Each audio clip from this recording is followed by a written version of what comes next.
నిన్ననే నరేంద్ర మోడీతో వేదికను పంచుకున్నారు. అలాగే మోడీతో అక్కడ మళ్ళీ కాంగ్రెస్ అధిష్టానానికి ప్రాబ్లం రానియకుండా ఉండటం కోసం ఏదో సెటైర్లు వేశారు. ఆ టైంలో మోడీ చేసినటువంటి రివర్స్ ఉపన్యాసంతో నవ్వుతా సరదాగా గడిపేశారు. కాబట్టి అధిష్టానం దగ్గరికి మాట రాకుండా రేవంత్ రెడ్డి ఇవాళ రెండు కాన్సెప్ట్లు. ఒకటి, బండి సంజయ్ ఉదంతంలో సీరియస్ అయ్యారు. 8వ తారీఖు కనగా కంప్లైంట్ పెడితే ఇప్పటిదాకా చూస్తూ ఊరుకున్నారు ఏంటంటూ డీజీపీని నిలదీశారు. తెలీదా? 3 రోజుల నుంచి టీవీల్లో వార్తలు వస్తుంటాయి. రోజు ముఖ్యమంత్రికి ఆ ఫీడ్బ్యాక్ ఉండదా?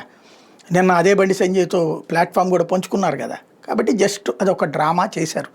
రెండవది, వాళ్ళ మోడీని విమర్శిస్తూ చిట్ చాట్, మళ్ళీ డైరెక్ట్గా విమర్శిస్తే కనుక నెక్స్ట్ ట్రిప్ మళ్ళీ సరైనటువంటి సహకారం ఉండదన్న ఉద్దేశంతో చిట్ చాట్లో మాట్లాడతారనమాట. అందులో మోడీ అసలు విభజన రాజకీయం చేస్తున్నారు, ముస్లింలు మనుషులే, మావోయిస్టులు మనుషులే, వాళ్ళని దృష్టిలో పెట్టుకోవాలి అన్నటువంటి. ఇంతకీ నిన్న ఏ విభజన రాజకీయం చేశారు మోడీ? వేదిక మీద మాట్లాడింది డెవలప్మెంట్ గురించినే కదా. అక్కడ ఏ ముస్లిము హిందువుని మాట్లాడారు, ఇప్పుడు ఈ మాట ఎందుకు మాట్లాడుతున్నారు?